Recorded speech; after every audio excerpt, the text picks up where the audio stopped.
నమస్తే, welcome to ప్రజానాటి news. ఇప్పుడు మన తెలంగాణ రాష్ట్రంలోనైతే రాజకీయాలు ఒక్కొక్క రోజు ఒక్కొక్క రకంగా మారుతున్నాయి. ఇవాళనైతే మనం ఒక వీడియోనైతే ఇప్పుడు సోషల్ మీడియాలోనైతే ఇప్పుడు ఒక వైరల్ గా ట్రెండింగ్ గా మారింది. రామగుండం కాంగ్రెస్ ఎమ్మెల్యే ఎవరైతే ఉన్నారో మక్కన్ సింగ్ ఠాకూర్ గారు, వారు తన వాహనాన్ని ఎవరైతే ఆపారో అని సంబంధిత ట్రాఫిక్ ఏసీపీని కూడా దుర్భాషలాడిన పరిస్థితి అయితే ఉంది. ఒకసారి మనం ఈ కొన్ని హెడ్లైన్స్ చూసే ప్రయత్నం చేద్దాం. రేవంత్ రెడ్డి రాజ్యంలో పోలీసులకే రక్షణకరం, నా వాహనాన్ని ఆపిన ఆ పాగలుగాడు ఎవడంటూ ట్రాఫిక్ ఏసీపీ తిట్టారు రామగుండం కాంగ్రెస్ ఎమ్మెల్యే మక్కన్ సింగ్ ఠాకూర్. ఇది కాంగ్రెస్ రాజ్యాంగం అంటూ చేతులతో నెట్టేసి ఏసీపీపై దాడికి దిగిన ఎమ్మెల్యే అనుచరులు. ఇదే ఇప్పుడు సంబంధిత తెలంగాణ రాష్ట్రంలోనైతే ఎవరికైనా కూడా భద్రత కల్పించేది పోలీసులు మాత్రమే.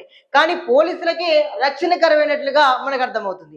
ఎందుకంటే ఒక ఎమ్మెల్యే ఒక ప్రోటోకాల్కు సంబంధించి వెళ్తున్న క్రమంలో సార్ ఇట్లా కాదు సార్ ఇట్లా ఓన్లీ అంటే నా వాహనాన్ని ఆపుతామంటూ కూడా ఎవరైతే ఉన్నారో ఎమ్మెల్యే మక్కన్ సింగ్ ఠాకూర్ గారు ఏసీపీ పైన మనకైతే కొంచెం ఫైరింగ్ తోటి అయితే దుర్భాషలాడిన పరిస్థితి అయితే ఉంది. సో మరి అంటే ఇతను కాకుండా ఇతని అనుచరులు, అంటే ఇతడు పెడితే చెట్టడు అయితే అన్నట్టుగా ఇతని అనుచరులు కూడా అతను ఏసీపీని దుర్భాషలాడారు. ఇది రాజ్యాంగం సంబంధి, ఇది కాంగ్రెస్ రాజ్యాంగం అంటూ కూడా అతన్ని ఆ కార్యకర్తలు అనుచరులు కూడా ఇటు ఏసీపీని నెట్టివేసిన వైన్యం అయితే ఉంది. ఇంకొక ముచ్చట ఏంటిది చెప్పన్నా, చోద్యం చూస్తున్నారు ఆ యొక్క ఏసీపీకే గొడవ అంటూ సది చెప్పిలాంటి తోటి పోలీసులు.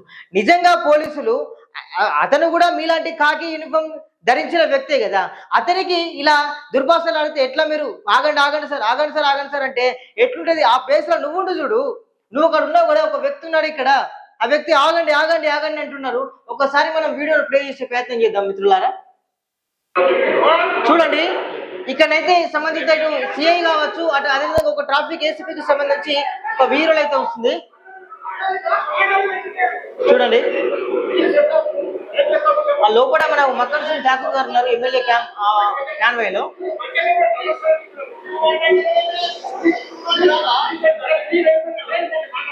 అగో ప్లీజ్ ప్లీజ్ అని అంటున్నారు. ఇది నిజంగా ఎంతవరకు సమాజం చూడండి. ఒక పోలీస్ అధికారికి ఇట్లా జరుగుతుంది, నెక్స్ట్ రోజు నువ్వు ఆ ప్లేస్ నుండి ఎట్లా చూడాలి? అసలు ఒకసారి అర్థం చేసుకున్న ఆవశ్యకత ఎంత ఉండాలి కదా.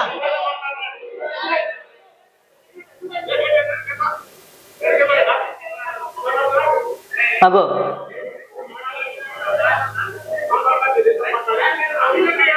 అగో రౌడీ లెక్క ఏది అంటారు, అదే చేసేది రౌడీలు అంతా వాళ్ళే కదా.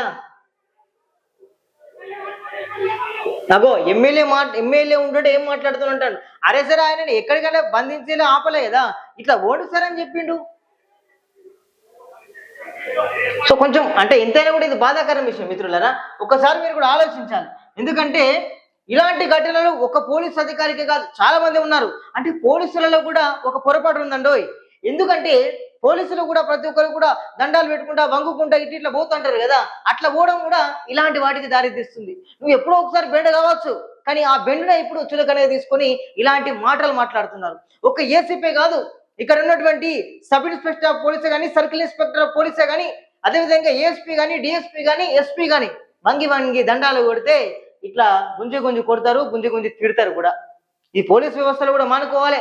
ఏదో మీ యొక్క హైయర్ ప్రమోషన్ల కోసమో గిమోషన్ల కోసమే కాదు, మీ యొక్క కాకి యూనిఫామ్ ఉన్నటువంటి గౌరవాన్ని దక్కించుకోవాలంటే మీ యొక్క బాధ్యతను మీరు సక్రమంగా నిర్వర్తిస్తే ఇలాంటి అఘాయిత్యాలు జరగకుండా ఉంటాయి. ఇలా ఒక్కరోజు ఏసీపీ ఇతనికే కాదు, చాలా మంది ఉన్నారు ఏసీపీ జాన్ నరసింహ లాంటి వారు. నిజంగా తన వాహనాన్ని ఆపినటువంటి ఆ పాగలగాడు ఇవ్వడంటూ కూడా ఇలాంటి మాటలు మాట్లాడడం ఈ సిగ్గుచెట్టుగా చూడవచ్చు. ఎందుకంటే ఒక అధికారి, నిజంగా ఇది ఒక మంచి హయ్యర్ అఫీషియల్, ఏసీపీ అంటే మామూలు విషయం కాదు, ఒక మంచి ఆఫీసర్ కు ఇలా రావడం అంటే నిజంగా పోలీస్ శాఖకు ఒక మచ్చే. ఎందుకంటే ఉన్నత అధికారులు కూడా ఆలోచించాలి. ఈ యొక్క అధికారికి సంబంధించి ఎలా ఉండాలి, ప్రోటోకాల్ సంబంధించి అన్ని పాటించాలి. కానీ ఇట్లా తిట్టుబడేటట్టు చేస్తే ఎట్లుండి చెప్పండి. ఉన్నత అధికారులు కూడా దీనిపై చర్య తీసుకోవాలి. ఎందుకంటే పోలీస్ వ్యవస్థకి రక్షణ లేకుంటే మరి మానవాళికి ఏం రక్షణ ఉంటుంది? అవునా కాదా?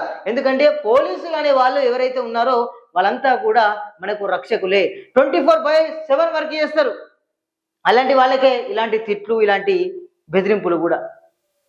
సరే అతనంటే ఎమ్మెల్యే సరే ఏదో అన్నాడు, అతని అనుచరులు కూడా అనడం ఏంటి? అవునా కాదా?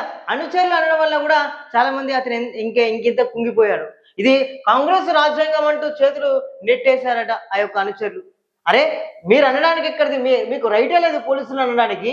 కానీ ఇక్కడ అంటున్నారు. ఇంకొక సిగ్గుచేటు ఏంటంటే ఇక్కడ ఉన్నటువంటి ఇది సిఐ కావచ్చు, ఇతర ఇంకొక ఎస్ఐలు కూడా ఉన్నారు, ఇటు మిగతా గన్మెన్లు కూడా ఉన్నారు. వద్దు సార్ వద్దు సార్ వద్దు సార్ అంటే ఇది నిజంగా ఎట్లా చూడొచ్చు?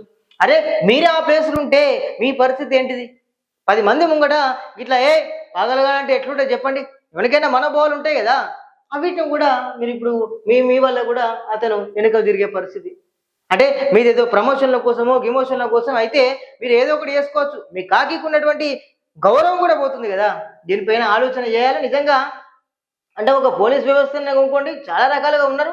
ఒక్కొక్కరు ఒక్కొక్క అంటే ఐఏఎస్ ఆఫీసర్స్ వాళ్ళందరూ కూడా ఈ ఈ యొక్క రాజకీయ నాయకులకు ఇట్లా కొమ్ము కాస్తూ వాళ్ళకు బినామీలుగా ఉంటున్న పరిస్థితి అయితే ఉంది. అంటే చేతులు కట్టుకొని పోవడం అది ఇది ఇదంతా మనకు సర్కిల్ అవుట్ అవుతుంది. అంటే బయటికి పడింది చాలా ఉన్నది, కానీ తెర ముందు ఏం జరుగుతుందో కానీ తెర వెనకనైతే బాగా జరిగేది అయితే కోకొల్లుగా ఉన్నట్లుగా అర్థమవుతుంది. ఇదైతే ఇప్పుడు అంటే మొత్తానికి ఇది ఒక ట్రెండింగ్ గా మారింది. ఎందుకంటే ఒక ఎమ్మెల్యే తన వాహనాన్ని ఆ ఎమ్మెల్యే వాహనాన్ని తను ఆపాలని ఒక పోలీసు అధికారికి ఇట్లా తిట్టడం, అంటే ఏదో ఒక సంవత్సరం ఇట్లా ట్రాఫిక్ ఉంది ఇట్లా పోండి అని ఆయననే కూడా చెప్పుకుందావచ్చు కదా. వట్టిగానే పాగలగాడు అది ఇది అంటే కూడా బాగుండదు. అంటే వాళ్ళు రాజ్యాంగం కూడా కాంగ్రెస్ రాజ్యాంగం అంటూ కూడా ఆ యొక్క ఎవరైతే ఏసీపీ ఉన్నారో అతన్ని కూడా నెట్టేసిన వైనం అయితే కనబడింది. ఇది నిజంగా ఒక తీవ్ర పరిణామమే. ఎందుకంటే కొంచెం సిగ్గుజెట్టుగానే విషయంగానే భావించవచ్చు. ఎందుకంటే అధికారులు మంచిగా ఉంటేనే ప్రజాపాలన మంచిగా నడుస్తుంది. అంటే అది అధికారులు అంటే ఆల్ డిపార్ట్మెంట్స్ వస్తాయి. అంటే ఇలా పోలీస్ శాఖ వస్తుంది, ఆ వ్యవసాయ శాఖ వస్తుంది, అదేవిధంగా మార్కెటింగ్ శాఖ, ఇదంతా వస్తుంది.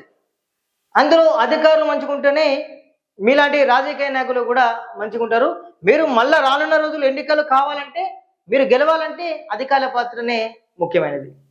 మీకు రానున్న రోజుల్లో మంచి అధికారాలు మంచి పదవులు రావాలంటే ఈ అధికారులే కదా. నీకు రానున్న రోజుల్లో నువ్వు ప్రతిపక్ష పాత్రలో ఉంటే మళ్ళీ నీకు బందోబస్తు కల్పించాల్సింది ఇతనే కదా. సరే నువ్వు మళ్ళీ ఏదైనా ర్యాలీ చేస్తావు, విజయోత్సవ ర్యాలీ అదో ఇదో చేస్తావు, సంబరాలు చేసుకుంటావు, మళ్ళీ కూడా నీకు ఇతనే కదా చేయాల్సింది, బందోబస్తు కల్పించాల్సింది ఇతనే కదా. మరి ఇతనే నువ్వు తిడితే నెక్స్ట్ సార్ ఏమంటారు? సరే ఎవరో రాళ్ళు రప్పలు వేస్తారు నీకు ప్రతిపక్షం పార్టీ నాయకులు, అప్పుడు మరి ఇతను ఏం చేస్తాడు? అడ్డుకుంటాడా? తాకితే దాకని అని అనుకుంటాడా? కానీ అప్పుడు ఆయన అనుకోడు.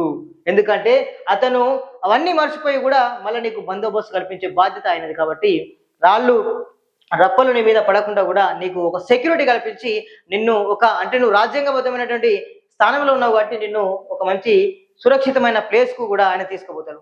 అలాంటి నువ్వు మాట్లాడకుండా, అలాంటిది నువ్వు ఆలోచించకుండా ఇతని పైన దాడి చేయడం, అంటే ఇతని పైన ఏం చేయడం, దుర్భాషలాడడం, లేనిపోని ఇష్టం వచ్చినట్టు నోటికి ఏదొస్తే అది మాట్లాడడం కూడా సరికాదు. ఎందుకంటే పోలీస్ అనేది ఒక న్యాయమైన వ్యవస్థ, చట్టానికి న్యాయానికి ప్రతిరూపలేస్తే నాలుగో సమయమే పోలీస్ అన్నట్లుగా మనకు ఒక డైలాగ్కు సంబంధించి అయితే పోలీసులు కూడా మనం ఏం చేయాలంటే తప్పనిసరిగా అందరికీ న్యాయం చేయాలి. కానీ ఏదో కొమ్ము కాసినట్టు ఉండకుండా ఇలాంటి ఘటనలు మీరు చేయబట్టే కూడా కొన్ని పునరావృతం అవుతున్నాయి. కాబట్టి దీన్ని కూడా స్పందించి దీన్ని కూడా ఆచరణలు తీసుకొని ముందుకు వెళ్తే బాగుంటుంది. ఇది నిజంగా ఒక బాధాకరమైన ఘటన అని చూసుకోవచ్చు. దీనిపైన కూడా చూద్దాం హైయర్ ఆఫీసర్స్ మరి ఎట్లా అవుతుందో, ఇప్పటికే ఫిర్యాదు చేసి ఉండాలి లేదా అనేది కూడా మనమైతే ఒకసారి మళ్ళీ తర్వాత చూడాల్సిందే. సో ఇది పోలీసు సోదరులకు నా తరపున ఒక విన్నపం అండి.